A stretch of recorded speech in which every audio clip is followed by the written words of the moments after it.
ओम नमो शिवाय। सच्चे दरबार की जय जय माता की। मित्रों, मेरा नाम युधिष्ठिर है और आप भगवान विष्णु के 24 अवतारों की कथा जो है वो फेसबुक और यूट्यूब के माध्यम से सुन रहे हैं।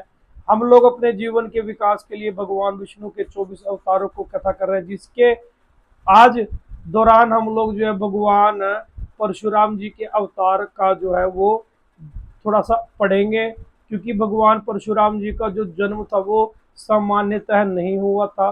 असामान्य परिस्थितियों में भगवान परशुराम जी का जन्म हुआ था। और इसके अंदर हम आपको ये भी बताएंगे कि एक ही कुल के अंदर, एक ही परिवार के अंदर ब्राह्मण और क्षत्रिय दो कैसे पैदा हो गए। क्योंकि समाज के अंदर तो एक ये भ्रांति है ना कि जिस कुल के अंदर ब्राह्मण पैदा होगा तो वो ब्राह्मण ही पैदा होंगे, कि यानी कि उन्होंने, समाज ने इसे जन्म से ले लिया।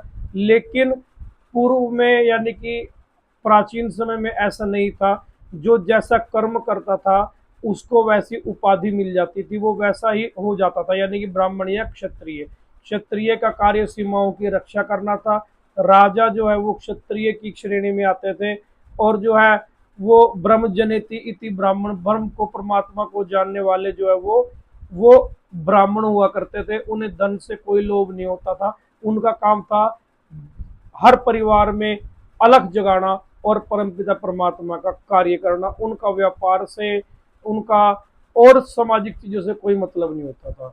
तो हम इन्हीं चीजों के ऊपर आज चर्चा करेंगे, क्योंकि भगवान ब्रह्मा के जो है वो पुत्रों में से एक पुत्र हुए हैं कुश। और कुश के पुत्र का नाम है कुशनाभ। कुशनाभ ने अपने पुत्र यज्ञ करके, परमात्मा को प्रसन्न करके अपने घर में जो है एक सात्विक संतान की इच्छा जाहिर की। और भगवान ने उन्हें गाधी गाधी गाधी के रूप में भगवान ने उन्हें एक धर्मात्मा जो है वो बेटा दे दिया। और कुशनाभ जो है वो राजा थे, तो गाधी भी राजा हुए। अब गाधी के यहाँ पर एक पुत्री पैदा होती है, उनका नाम सत्यवती रखा जाता है। सत्यवती के यहाँ पर जो विवाह होता है उनका ऋचिक ऋषि के साथ विवाह होता है।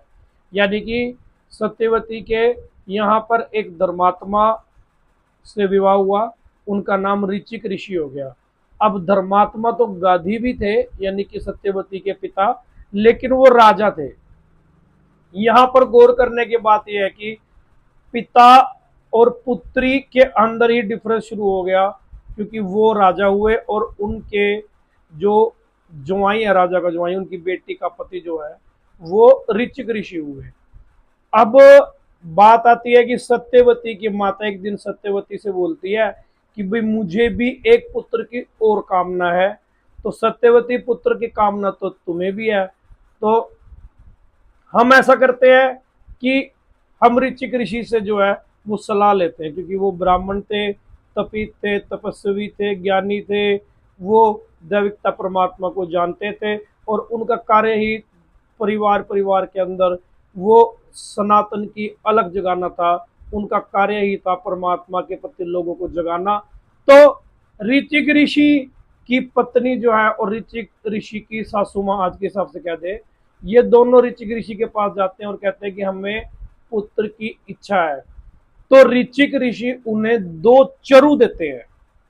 चरु अर्थात, सबसे पहले तो आपको चरु का पता होना चाहिए।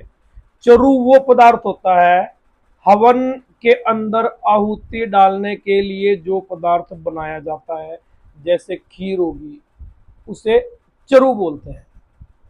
तो ऋचिक ऋषि ने दो चरु दिए। ये बोला कि ये तो चरु सत्यवती तुम्हारा है और दूसरा चरु तुम्हारी माता का है। तो दो चरु देके वो चले गए, लेकिन उन्होंने ये कहा कि इसे ध्यान से ही यूज करना, जो तुम्हारा है तुम ही उसे खाना और जो तुम्हारी माँ का है उसे तुम्हारी माँ ही खाएगी। लेकिन यहाँ पे माँ के मन में फर्क आ जाता है। माँ अपनी बेटी सत्यवती को ये बोलती है कि पुत्री,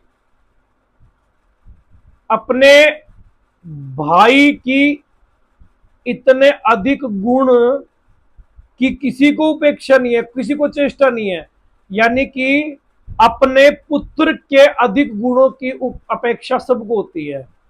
सत्यवती की माँ कहती है कि जो तेरे पास चरु है उसको खा के शायद तुझे अधिक गुणी पुत्र पैदा होगा। मुझे ऐसा लगता है, इसलिए तू अपना चरू मुझे दे दे और मेरा चरू तू खा ले। सत्यवती जो अपनी माँ की बात मान लेती है, वो अपना चरू जो है वो अपनी माँ को दे देती है और माँ का चरू वो स्वयं खा लेती है।